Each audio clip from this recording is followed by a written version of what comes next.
Dexter and Rana join me now from New York and New Delhi. Welcome to you both.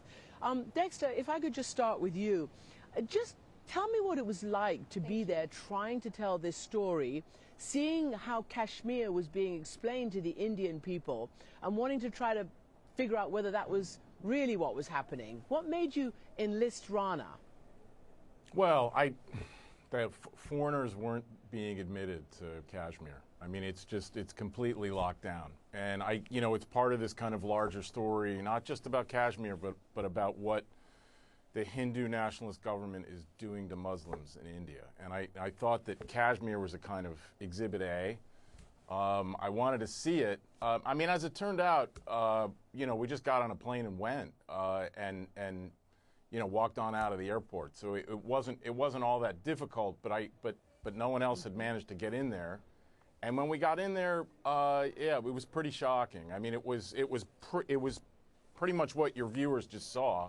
Total lockdown. Everybody, the Kashmiris cut off from the rest of the world, and Kashmiris cut off from each other, and very, very depressing. Soldiers everywhere. Rana, it is, really difficult for, as Dexter said, certainly for those of us even outside of India, even further afield. You just don't know what's happening. And, you have been reporting on Narendra Modi, on as we said, the violation against Muslim minority in India. What were you looking for in Kashmir? Because clearly a different story was being broadcast on Indian state media.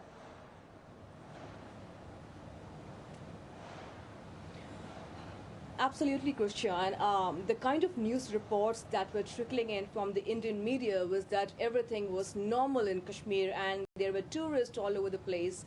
As somebody who has been reporting on Narendra Modi for the last 14 odd years and somebody who has witnessed his majoritarian pro-Hindu politics, I knew that this was another exercise in basically establishing his Hindu nationalist supremacy, because Kashmir also happens to be the only Muslim majority state in India at this point of time. So on the 4th of August, the government of India revokes a special status where every democratic leader in the country has been put behind bars. There is no internet, there is no connectivity. Kashmiris have no means to communicate with anybody in the world, and a decision has been taken on their behalf. When we and Dexter went to Kashmir for the first time, we met families whose 12-year-olds and 13-year-olds have been detained, and thousands have been detained in jails across Kashmir and across the country because the jails in Kashmir are overflowing. That's where Kashmir stands now. It is a project to again humiliate Kashmir and kind of domesticate Kashmir, because it is a part of the Hindu nationalist dream to kind of unify Kashmir with the rest of India and not give it the special status that it deserved historically. What we saw in Kashmir, both Dexter and I also subsequently traveled again, is something that I've not witnessed in the valley before. Kashmir, like the rest of the country, is sliding down a dangerous path of majoritarianism. Obviously the Indian government, who we keep trying to get on this program to put their side across, and we've had no luck up until now, we keep asking, but they obviously deny all the claims of harshness and violation of rights and all the things that you and others now have been reporting about. And Narendra Modi, as you remember, was in the United States in September. And in fact, he was at a rally with a lot of Indian Americans in Houston, Texas. President Trump was with him, and he took that moment to rally the expat community against this special Article 370 that gave Kashmir its special status. Let's just play what he said and we can discuss it. Article 370. Article 370 deprived the people of Jammu, Kashmir and Ladakh of development and equal rights. The forces fanning terrorism and separatism were exploiting the situation. Now, the same rights that were given by the Constitution of India to the rest of the Indians have now also been given to the people of Jammu, Kashmir and Ladakh. And Rana, you know, it is said, and you've reported and others have, that India, since the election of Narendra Modi back in 2014, has become a much more difficult place for the Muslim minority to live. Just tell us about what you know and your own experience briefly. Well, Christian, I first went into Gujarat as a relief worker when I was 19, when Mr. Modi was the provincial minister of Gujarat, and 1,000 Muslims were killed in a span of 2 days. Until this day, Mr. Modi has not expressed regret for the killings. The Supreme Court of India, the highest constitutional body, has called Mr. Modi a modern-day Nero who looked the other way, where innocent children and women were being burnt alive. Till this day, Mr. Modi has not commented. There's not a single interview that he has given to the media on the Gujarat riots. There were multiple extrajudicial murders of Muslims who were labeled as terrorists, and as it transpired later, they were all innocents. So since 2014, since Mr. Modi has assumed power, almost on an everyday basis, you see the humiliation of the Indian Muslim who has been othered in various forms. Muslims are being lynched on the streets of the country on accusations of consuming beef. You have the Babri Masjid, which was raised in 1992. The Supreme Court of India has now given the land to the Hindus to build a grand temple. Today, as we talk, the Prime Minister of the country has brought in the most unconstitutional bill in the Indian Parliament, which is the Citizenship Amendment Bill, which grants citizenship to all persecuted minorities in the neighboring countries except Muslims. Nothing more constitutional has ever taken place in the sanctum sanctorum of the Indian Parliament. This is the first time India is witnessing this dark era wherein Muslims are humiliated every day. They are lynched, when they step out to protest.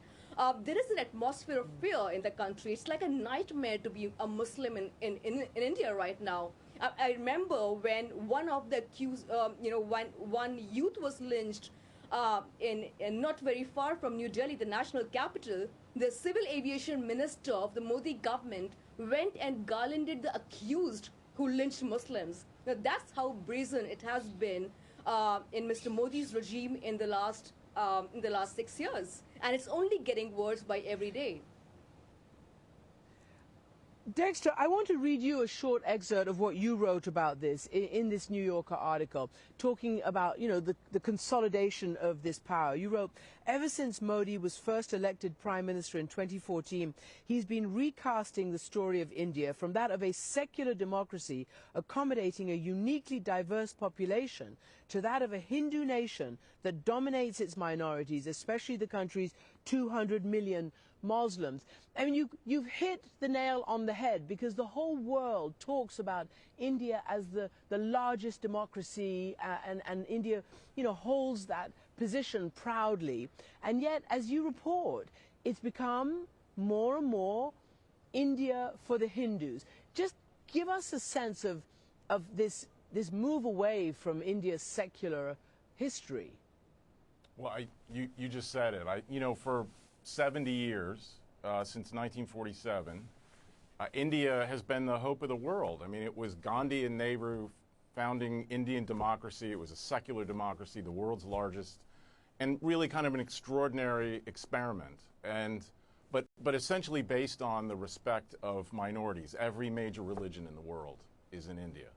And what's happened under Modi, and this is the really significant thing, is that entire paradigm, the whole foundation of the Indian state, has been thrown away and is being thrown away.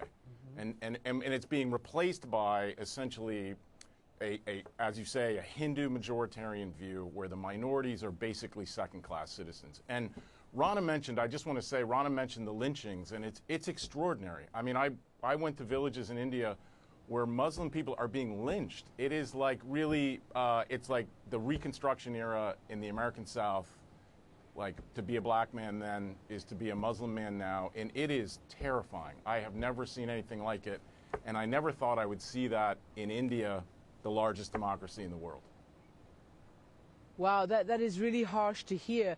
And then let me ask you then, as a journalist, and India has always had a very vibrant journalistic community. Obviously, Rana is one of them. But is it sort of a case of if you report negatively about the Prime Minister, you're closed down? What's going on with the reporting? Well, Modi has very effectively basically silenced or crushed or squeezed the independent media around India. And it's been an extraordinary development that has gone largely unnoticed. And basically the way that he's been able to do that is that unlike say in the United States, most of the major Indian television, internet, newspapers, they rely heavily on government advertising. And so the Indian government has cut them off. And then as for private advertising, they've squeezed the businesses and said, we want you to stop advertising in this newspaper.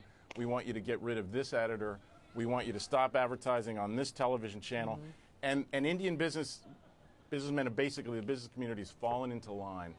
And so what's happened is that when you have a situation like in Kashmir, the Indian media goes along largely. They just parrot the government line. And so there's only very few journalists like Rana left who are brave enough and willing to try to tell the truth.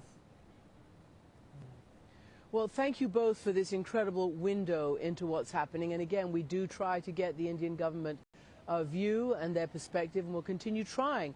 But Dexter Filkins, Rana Ayub, thanks for joining us.